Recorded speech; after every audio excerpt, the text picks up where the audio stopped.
We've got a theme of sort of hypocrisy or something much worse than hypocrisy going here.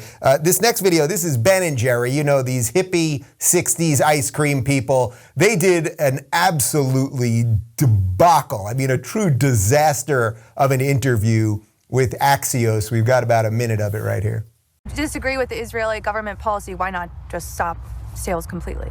Well, I disagree with the U.S. policy. We couldn't stop selling in the U.S. I think it's fine to be involved with a country, to be a citizen of a country, and to protest some of the country's actions. And that's essentially what we're doing in terms of Israel. We hugely support Israel's right to exist, but we are against a particular policy. You guys are big proponents of voting rights. Why do you still sell ice cream in Georgia? Texas, abortion bans. Why are you still selling there?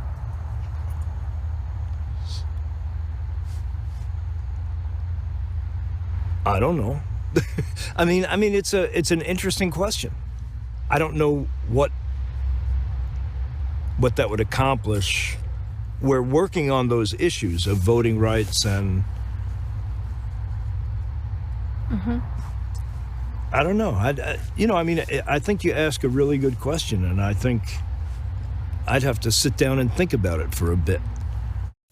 He'd have to sit down and think about it for a bit. He's half Bernie Sanders, half Larry David. We should have put the Curb music in there. But it's just such a perfect example about how these people don't think through anything. And by the way, guys, you're not going to believe this. Those hippies, those peace-loving, progressive, socialist hippies, they sold Ben & Jerry's about 15, 20 years ago for roughly $350 million to Unilever, one of the largest corporations in the entire world. But again, is hypocrisy, calling it hypocrisy is not quite enough, is it, Jesse? No, it's not, but they're just par for the course. I mean, you brought up that they're huge Bernie people, and Bernie's a great example of this.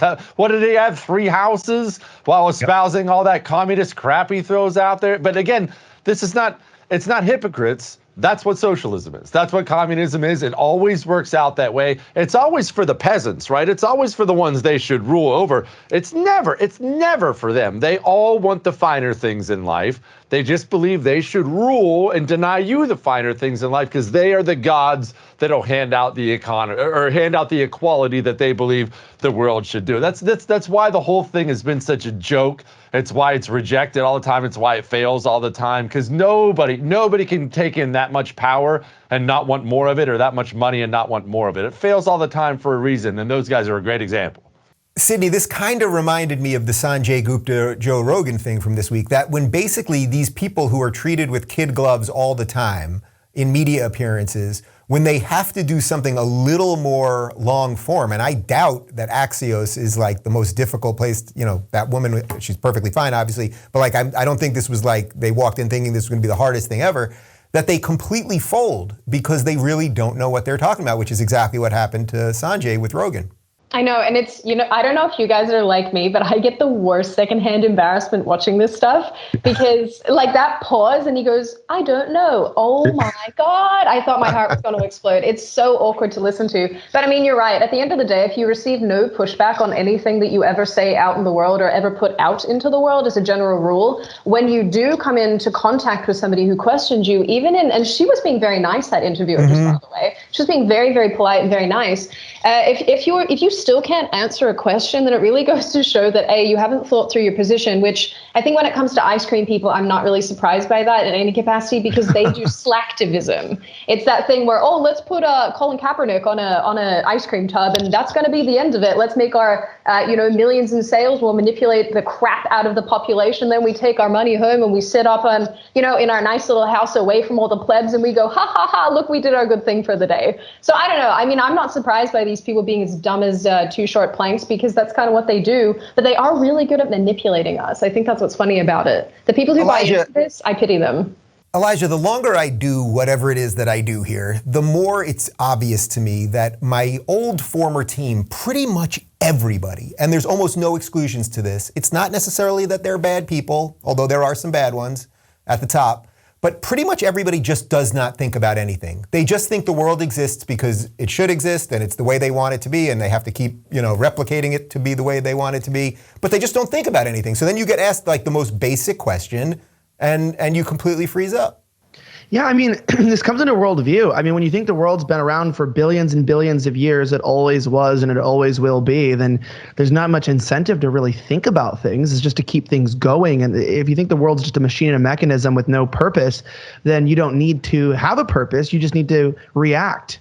And so that's where worldview largely comes into how society forms.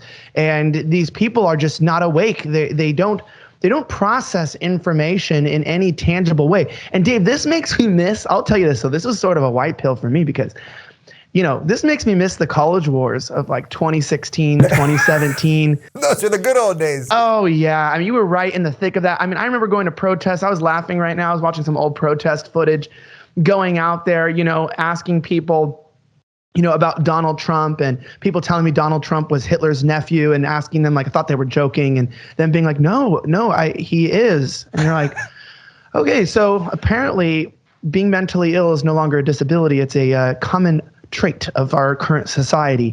And so, we remember that. And these people were stupid, and they've learned to shut up. They've shut up, and they've given their mouthpieces to the forefront. They've become militant because we mocked them. We made fun of them.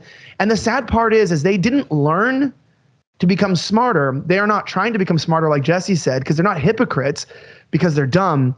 The people in power have just realized that it's not about using these dumb people at the forefront anymore. They've gone full military industrial complex communist by using now policy and using the government to do their battles for them. Like the days of the brown shirts and believing Ben and Jerry's is going to accomplish leftist goals is totally out the window. Nobody even relies on these people anymore because they really don't know what the hell they're talking about. And unfortunately, in some ways, they're kind of victims of their own ignorance.